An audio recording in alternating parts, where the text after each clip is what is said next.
Hello friends, good morning. നമ്മുടെ Kerala TV സീരിയലിലേക്ക് എല്ലാവർക്കും സ്വാഗതം. കുടിച്ച് കാലേ നിൽക്കാൻ മേലാതെ വന്ന നമ്മുടെ സേതുവും അതുപോലെ ഹരിയും കൂടി നിന്ന് സംസാരിക്കുന്നതൊക്കെ ഋതു അവിടെ നിന്ന് ഇങ്ങനെ കാണുകയും കേൾക്കുകയൊക്കെ ചെയ്യും. അപ്പോൾ അവളുടെ മനസ്സിൻ്റെ കോണി പോലും ഞാനില്ലടാ, അങ്ങനെ ഇങ്ങനെയാടാന്നൊക്കെ പറഞ്ഞ് ഭയങ്കര കരച്ചിലും കാര്യങ്ങളും. അപ്പോൾ ചേട്ടൻ വിഷമിക്കല്ലേ, ഞാൻ ശരിയാക്കി തരാമെന്നും പറഞ്ഞുകൊണ്ട് നമ്മുടെ ഹരി ഇങ്ങനെ മാക്സിമം സേതുവിനെ സപ്പോർട്ട് ചെയ്ത് നിർത്തുന്നുണ്ട്, എങ്ങനെയെങ്കിലും അകത്തേക്ക് കൊണ്ടുപോകാനായിട്ട്. പക്ഷേ സേതുവാണ് പറഞ്ഞത് തന്നെയും പിന്നെയും പറഞ്ഞുകൊണ്ട് തന്നെ അവിടെ അങ്ങനെ നിൽക്കുകയാണ്. ഈ സമയത്താണെന്നുണ്ടെങ്കിൽ ഇതേ നമ്മുടെ പൂർണിമയും അച്ചുവും കൂടി ഇത് കണ്ടുകൊണ്ട് അങ്ങോട്ടേക്ക് വന്നു. അപ്പോൾ ഋതുവിന് കിട്ടിയ ഒരു അവസരമല്ലേ ഇത്.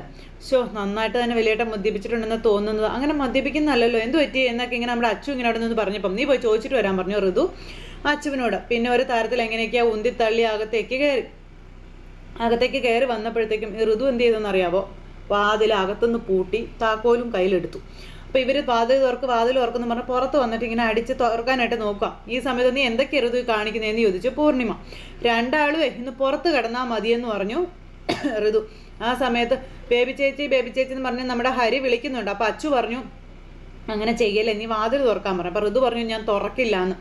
അപ്പോൾ കഥക്ക് തുറക്കെന്ന് പറഞ്ഞാൽ അവർ പുറത്തുനിന്ന് ഇങ്ങനെ വിളിയാ.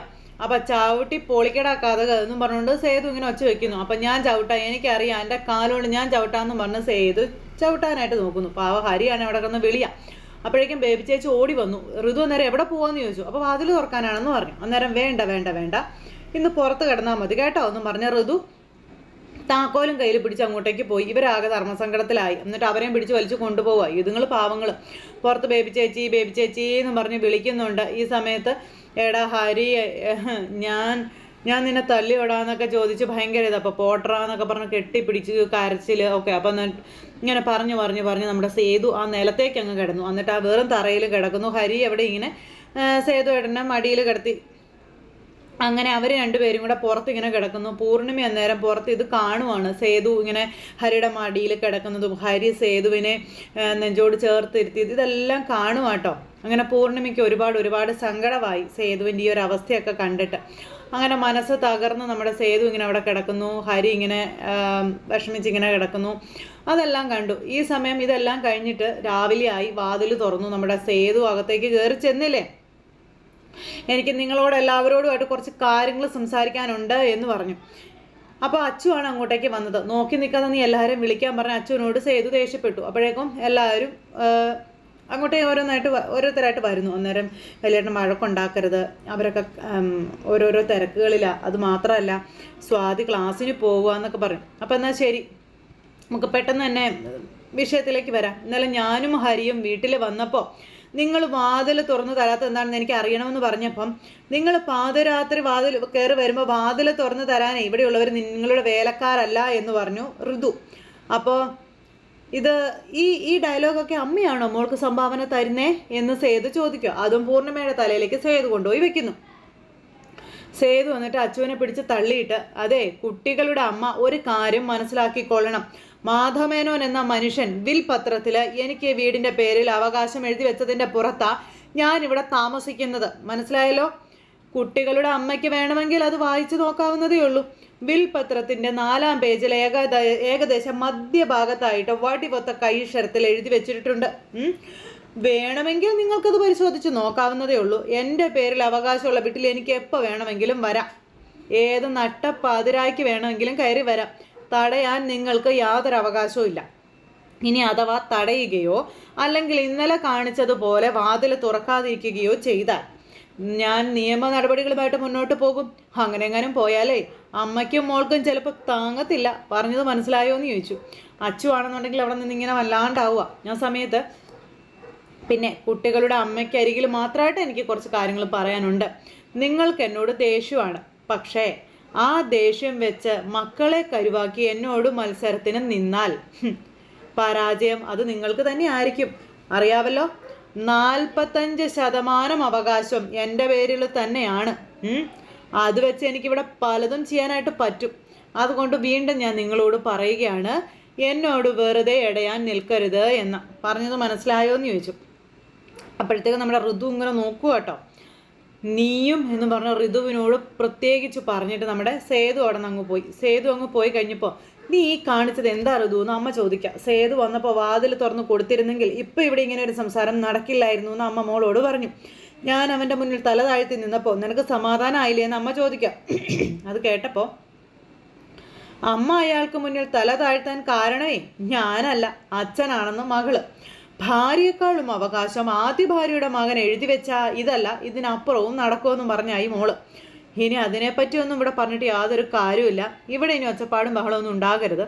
അതിന് നീ ചില വിട്ടുവീഴ്ചകൾ ചെയ്തെങ്കിലേ പറ്റൂ എന്ന് അമ്മ പറയാണ്. അപ്പം അത് കേട്ട് കഴിഞ്ഞപ്പോൾ സേതുമാധവൻ്റെ കാര്യത്തിൽ ഒരു വിട്ടുവീഴ്ചയ്ക്കും ഞാൻ തയ്യാറല്ല എന്ന് തറപ്പിച്ച് പറഞ്ഞു ഋതു. അയാളുടെ മുന്നിൽ തോറ്റു കൊടുക്കാനും ഞാൻ തയ്യാറല്ല എന്ന്. വേണ്ട, നീ ജയിച്ചു തന്നെ നിന്നു. പക്ഷേ നീ കാണിച്ചു കൂട്ടുന്ന ഓരോന്നിനും ഞാനായിരിക്കും അവൻ്റെ മുന്നിൽ തോറ്റു പോകുന്നത്. അപ്പം അമ്മ സ്വയം അങ്ങ് തോൽക്കുന്നതാണെന്ന് ഋതു അന്നേരം പറയാം. വിൽപത്രത്തിലെ അവകാശങ്ങൾ അതൊക്കെ എവിടെ നിൽക്കട്ടെ, അതിനേക്കാളും മുകളിലാണ് മാധവ മേനോൻ്റെ ഭാര്യ എന്ന അവകാശം. എന്താ ശരിയല്ലേ? അത് വലിഞ്ഞു കയറി വന്ന സേതുവിൻ്റെ മുന്നിൽ അമ്മ അടിയറവ് വെക്കരുതെന്ന് പറഞ്ഞപ്പം നീ പറഞ്ഞതുപോലെ മാധവമേനോൻ്റെ ഭാര്യ എന്ന അവകാശം വെച്ച് ഞാനും അവനോട് വഴക്കുണ്ടാക്കാൻ ചെന്നാലേ പൊന്നുമഠത്തിൻ്റെ സമാധാനമായിരിക്കും നഷ്ടപ്പെടാൻ പോകുന്നതെന്ന് അമ്മ പറഞ്ഞു. അല്ലെങ്കിലും സേതു വന്ന് കയറിയതോടെ അത് പോയല്ലോ അമ്മേ. ഇനിയിപ്പോൾ പഴയതുപോലെയൊക്കെ ആവണമെങ്കിൽ സേതു ഇവിടുന്ന് ഇറങ്ങിയാലേ നടക്കത്തുള്ളെന്നും നമ്മുടെ ഋതു തറപ്പിച്ചു പറയാം. അയാളെ ഇവിടെ നിന്ന് ഇറക്കി വിടുന്നത് വളരെ വളരെ പ്രയാസമാണെന്ന് എനിക്ക് നന്നായിട്ട് അറിയാം. അങ്ങനെ ഒരു കുരുക്കല്ലേ അച്ഛൻ വിൽപത്രത്തിൽ എഴുതി വെച്ചിരിക്കുന്നത്. പക്ഷെ ഞാൻ അയാളെ ഇറക്കി വിടും, അമ്മ നോക്കിക്കോളാൻ പറഞ്ഞു. അങ്ങനെ അതെല്ലാം കഴിഞ്ഞ് പിന്നെ കാണിക്കും നമ്മുടെ പല്ലവിയുടെ വീട്ടിൽ അനിയത്തി അത്തപ്പൂക്കളം വിടുന്നു. അനിയത്തി അവിടെ വിഷമിച്ചിരിക്കുന്നു. ആ സമയം അച്ഛൻ അങ്ങോട്ടേക്ക് വന്നിട്ട് എൻ്റെ മോൾ എന്താ ഇവിടെ ഇരിക്കുന്നതെന്ന് ചോദിച്ചു. അപ്പോൾ ഒന്നുമില്ല എന്ന് പറഞ്ഞു. മോളുടെ സങ്കടം അത് അച്ഛന് മനസ്സിലാകും. കഴിഞ്ഞതൊക്കെ കഴിഞ്ഞു പോയടാ, ഇനി അതിനെപ്പറ്റിയൊക്കെ ആലോചിച്ച് വിഷമിച്ചിട്ട് എന്താ കാര്യം എന്ന് ചോദിച്ചു. ആ സമയത്ത് നമ്മുടെ ശോഭാമ അങ്ങോട്ടേക്ക് വന്നു. അനിയത്തി പൂക്കളം ഇടുന്നൊക്കെ കാണുവാണ്. അപ്പോൾ മോളെ ഇന്ന് ഓണമല്ലേ, എൻ്റെ മോളിങ്ങനെ സങ്കടപ്പെട്ട് മാറി നിൽക്കല്ലേ, ഓണത്തിന് ഇങ്ങനെ ആരും സങ്കടപ്പെട്ടിരിക്കില്ല എന്നൊക്കെ പറഞ്ഞു. മോള് താലി മുറിച്ച് വീട്ടിൽ വന്ന് നിൽക്കുമ്പോൾ നമ്മൾ ഓണം ആഘോഷിച്ച നാട്ടുകാരെന്ത് പറയും മാഷെന്ന് ചോദിച്ച് ശോഭാമ അങ്ങ് വരുന്നു. ഇത് കണ്ടില്ലേ, പൂക്കളം പോലും വേണ്ടായിരുന്നു എന്നൊക്കെ പറഞ്ഞ് അങ്ങനെ പറഞ്ഞപ്പോൾ നാട്ടുകാരെന്ത് വേണമെങ്കിലും പറയട്ടെ, അവരുടെ ചിലവിലാണോ നമ്മൾ കഴിയുന്നത്, നമുക്ക് നമ്മളുടെ സന്തോഷമല്ലേ വലുത് എന്നിങ്ങനെ ചോദിക്കാം. ഇവള് ഹാപ്പി ആയിട്ട് പോട്ടെ, അതല്ലേ നല്ലത്. ചെല്ല് മോള് ചെല്ല്, എൻ്റെ പൊന്നുമോള് ചെല്ലാൻ പറഞ്ഞ അച്ഛൻ മോളെ പറഞ്ഞു വിട്ടു. പെട്ടെന്ന് ചെന്ന് ചെറുതായിട്ടൊരു സദ്യ നമുക്ക് തയ്യാറാക്കാമെന്ന് പറഞ്ഞു. എന്താ, അല്ല ഞാനും കൂടെ ഒന്ന് സഹായത്തിന് കൂടാമെന്ന് പറഞ്ഞാൽ അങ്ങനെ ചെല്ലുന്നു. പാറും അവിടെ ഇരുന്ന് അത്തപ്പ് വിടുന്നു. അതുപോലെ തന്നെ അതെ അവിടെ അച്ഛനും അമ്മയും ഒക്കെ കൂടെ ചേർന്ന് പാചകമൊക്കെ നല്ല ഭേഷമായിട്ട് നടക്കുന്നു. ഈ സമയം പിന്നെ കാണിക്കുന്നത് പൊന്നുമടത്തിൽ നമ്മുടെ പൂർണിമ ഭർത്താവിൻ്റെ ഫോട്ടോയിൽ ചെന്ന് ഇങ്ങനെ തൊട്ട് ഇങ്ങനെ നിൽക്കുക കേട്ടോ. അപ്പോൾ അദ്ദേഹം മരിച്ച ആ ഒരു ഇതിൽ അല്ലെങ്കിൽ വീട്ടിലിപ്പോൾ നടക്കുന്നതിൻ്റെതായൊക്കെ ഒരു സങ്കടത്തിലൊക്കെയാണ് നമ്മുടെ പുള്ളിക്കാരി അങ്ങ് ചെന്നു ഇങ്ങനെ ഭർത്താവിൻ്റെ ഫോട്ടോയിൽ കെട്ടിപ്പിടിച്ച് അവിടെ നിന്ന് ഇങ്ങനെ കരയണം.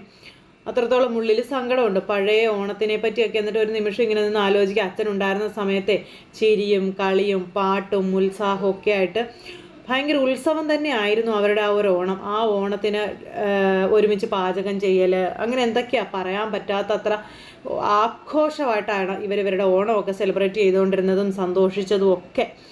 അങ്ങനെ അച്ഛനാണെങ്കിൽ അടുക്കളയിൽ കയറി പാചകം ചെയ്യുന്നതും അങ്ങനെയൊക്കെ ഒരുപാട് കാര്യങ്ങൾ. പിന്നെ നമ്മുടെ സേതു അതിന് ശേഷം വന്ന ആ ഒരു ഇതെല്ലാം ആലോചിക്കാം.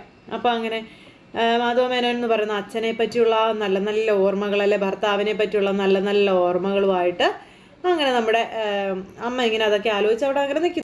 അങ്ങനെ എല്ലാം ഓർത്ത് നെഞ്ചു പിടഞ്ഞ് കരഞ്ഞു നിൽക്കുന്ന നമ്മുടെ പൂർണ്ണിമ അടുത്തേക്ക് ബേബി ചേച്ചി വന്നു. പൂർണ്ണിമേച്ചി ഇവിടെ വന്ന് നിൽക്കാമെന്ന് ചോദിച്ചു. ഇങ്ങോട്ട് വന്നേന്ന് പറഞ്ഞ് പിടിച്ച് കുലിക്കാം. ഇന്ന് ഓണമായിട്ട് എന്താ ഇത്, ചെറുതായിട്ടെങ്കിലും ഒരു സദ്യ ഒരുക്കണ്ടേ എന്നൊക്കെ ഇങ്ങനെ ചോദിച്ചപ്പോൾ ഞാൻ ഒന്നിനുമില്ല ബേബി എന്ന് പൂർണ്ണിമ പറയാം.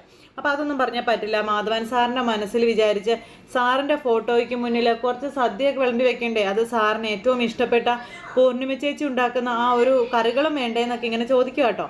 അപ്പോൾ ചേച്ചി അടുക്കളയിലോട്ട് ചെല്ല്, ഞാൻ കുട്ടികളെ വിളിച്ചുകൊണ്ട് വരാമെന്ന് പറഞ്ഞു ബേബി ഇങ്ങനെ പൂർണ്ണിമയെ നിർബന്ധിക്കുന്നു. എന്നിട്ട് പൂർണ്ണിമ അങ്ങ് പോയി. ഫോട്ടോയിൽ നോക്കിയിട്ട് നമ്മുടെ പൂർണ്ണിമ അടുക്കളയിലേക്ക് ചെന്നപ്പോൾ എന്താ നമ്മുടെ മാധവൻ അവിടെ നിന്ന് ഇങ്ങനെ കറികളൊക്കെ ഉണ്ടാക്കുന്നു. സന്തോഷത്തോടെ ഇങ്ങനെ നോക്കി ആ വാതിലിൽ ഇങ്ങനെ നിൽക്കുവാണ്. അപ്പോൾ അങ്ങനെ ആ ഒരു ഇതിൽ തിരിഞ്ഞു നോക്കുമ്പോൾ കാണുന്നത് നമ്മുടെ സേതുവിനെയും ഹരിയാട്ടോ. അവർ രണ്ടുപേരുമായിരുന്നു അടുക്കളയിൽ ഉണ്ടായിരുന്നത്. എന്തായാലും അച്ഛന് പകരം മകൻ അവിടെ നിന്നിങ്ങനെ ചെറിയ സദ്യയും കാര്യങ്ങളൊക്കെ ഒരുക്കിക്കൊണ്ടിരിക്കുന്നു. ഇതൊക്കെ കണ്ട് നെഞ്ചു പൊട്ടുന്ന വേദനയോടെ നമ്മുടെ പൂർണ്ണിമയെ ഇങ്ങനെ ആലോചിക്കുക. അപ്പോഴത്തേക്കും പിന്നെ കാണിക്കുന്നത് രാജലക്ഷ്മി തുള്ളിച്ചാടി വീട്ടിലേക്ക് കയറി വരിക. അപ്പോൾ അമ്മ ഇങ്ങനെ കയറി വന്നപ്പോൾ മകൻ ചോദിച്ചു, എന്താ അമ്മ ഓടിപ്പോകുന്നതെന്ന് ചോദിച്ചു. എനിക്ക് അവിടെ എങ്ങനെ ഇരിക്കാൻ താല്പര്യമില്ല, അവിടെ ഭയങ്കര കളിയാണ്, ഭയങ്കര പരിപാടിയൊക്കെയാന്ന് പറഞ്ഞു. അമ്മ ഒന്നും പങ്കെടുത്തില്ലെന്ന് ചോദിച്ചപ്പം ഞാൻ ഈ സ്പൂണിൽ നാരങ്ങയും കൊണ്ട് നടക്കുന്ന പരിപാടിയില്ല, അതിന് പങ്കെടുത്തായിരുന്നു. പകുതിയായപ്പോൾ നാരങ്ങ താഴെ പോയെന്നും പറഞ്ഞുകൊണ്ട് ഇങ്ങനെ പറഞ്ഞപ്പോൾ മകൻ നിന്ന് ചിരിക്കുന്നു. അപ്പോൾ നാരങ്ങ പോയതിലല്ല, അവിടെ കൂടി നിന്നവരുടെ ഓരോരുത്തരുടെ കമൻറ്റ് കേട്ടപ്പോഴാണ് തൊലി ഉരിഞ്ഞു പോയതെന്ന് പറഞ്ഞ് അമ്മ മോനോട് പറഞ്ഞു. മരുമോള് പോയി പിന്നെയാണ് രാജലക്ഷ്മിക്ക് നാരങ്ങാന്ന്. കേട്ടപ്പം നിന്ന നിപ്പിലങ്ങ് പാതാളത്തിലേക്ക് താഴ്ന്നു പോയാൽ മതിയെന്നായെന്നൊക്കെ പറയുമ്പോൾ അതെ, ഈ വീട്ടിലെ കഥകളൊക്കെ അമ്മേ നാട്ടിൽ പാട്ടാ, അതുകൊണ്ട് ഇനി പല ഭാഗത്തു നിന്നുള്ള കളികളൊക്കെ കളിയാക്കലൊക്കെ അമ്മയ്ക്ക് പ്രതീക്ഷിക്കാം. അത് കേട്ടപ്പോൾ തലതിരിഞ്ഞ മക്കളുണ്ടായാലേ അമ്മയ്ക്ക് പലതും പ്രതീക്ഷിക്കേണ്ടി വരുമെന്ന് രാജലക്ഷ്മി പറയുന്നു. ഈ സമയത്ത് മൂത്ത മകൻ അവിടെ നല്ല ഓണമായിട്ട് കുടിച്ച് കാലേ നിൽക്കാൻ മേലാതെ ഭയങ്കര ഡാൻസും പാട്ടും ഒക്കെ ആയിട്ട് ഇങ്ങനെ നിൽക്കുന്നിടത്താണ് ഇന്നത്തെ നമ്മുടെ കഥ അവസാനിച്ചിട്ടുള്ളത്. അപ്പോൾ എല്ലാവരും കാത്തിരുന്ന് കാണണം, ആരും തന്നെ മിസ് ചെയ്ത് കളയരുത്. എല്ലാവർക്കും നല്ലൊരു ദിവസം ആശംസിക്കാൻ എല്ലാവരുടെയും സപ്പോർട്ടിനും സ്നേഹത്തിനും ഒത്തിരി നന്ദി അറിയിക്കുന്നു. അടുത്ത സൂപ്പർ ഹിറ്റ് കഥയുമായി കാണുന്നത് വരെ എല്ലാവർക്കും നന്ദി. Thank you. See you again. Take care. Bye by.